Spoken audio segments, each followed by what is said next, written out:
Morning, Susan. Lovely to meet you. Thank you. Welcome. Thank you for popping in. Emotional agility. It's such an interesting concept. Just explain it to us if you can. So the focus of my work is really on one key question, which is what does it take internally in the way we deal with our thoughts, our emotions, and the stories that we tell ourselves that help us to thrive in the world.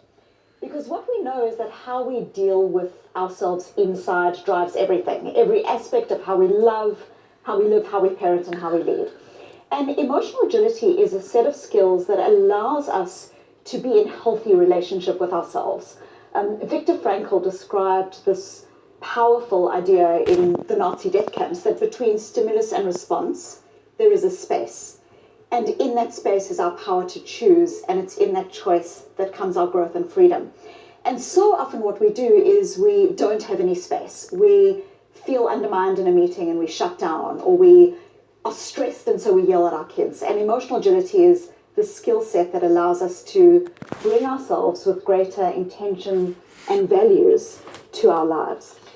One of the things that I love about what you talk about is that we are often told to ignore negative feelings, we all have to be positive all the time, but in fact that is making us as a generation the most stressed, and as a community the most stressed that we ever have been. It's not working to tell everyone to be positive all the time. It's so fascinating. Life's beauty is inseparable from its fragility. All of us at some stage are young until we realize we are not, or we're healthy and with people we love until we're not healthy or the relationship isn't working.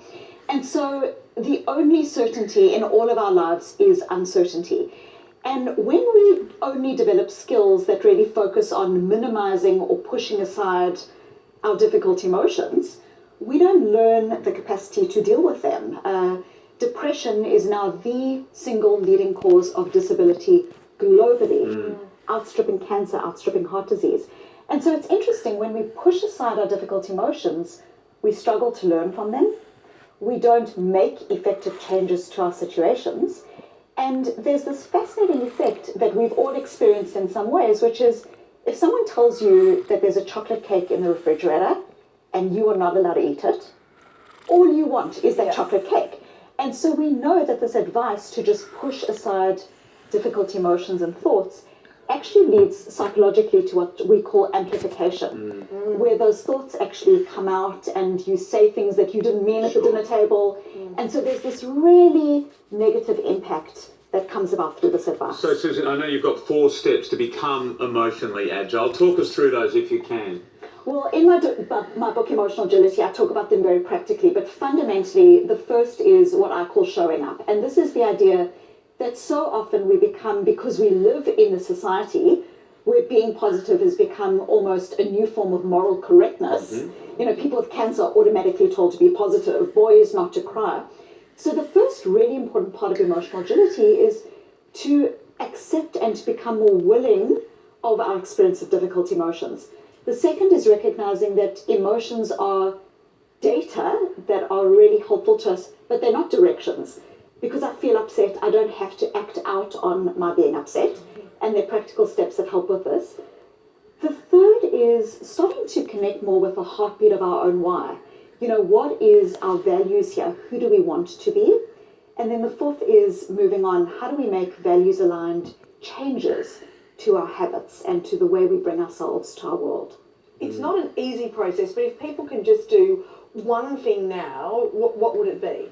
Well, I'll give you 2 very quick examples. The first is do away with being judgy about your difficult emotions. What you feel is what you feel. If I feel guilty as a parent, it doesn't mean I'm a bad parent, but it does mean that I care about presence and connectedness with my children, and if I can focus on that value, I can move forward effectively. The second is, instead of using broad brushstroke labels for your emotions, I'm stressed is the most common one I hear. There's a world of difference between stress and disappointment, or stress and that dread of being in a wrong career. We know that if we label our emotions more accurately, what else might I be feeling here? What's really going on? It helps us to understand the causes and consequences of our emotion, and it actually activates what scientists call the readiness potential in our brains, allowing us to move in more productive ways towards our goals. Susan, it's been lovely to meet you. Thank Fascinating you. stuff. I know Thank there's you. great stuff online. There's a TED Talk and there's a whole lot of other information. To find out more about Susan and her book, Emotional Agility, just head to our website. We'll put all of the details up there. Fantastic Great stuff. to meet you. Yeah, Thank thank you. you so Thank much, you. Susan. Ahead for you on Weekend Sunrise, the cheeky Aussie startup taking on furniture Stop. giant IKEA.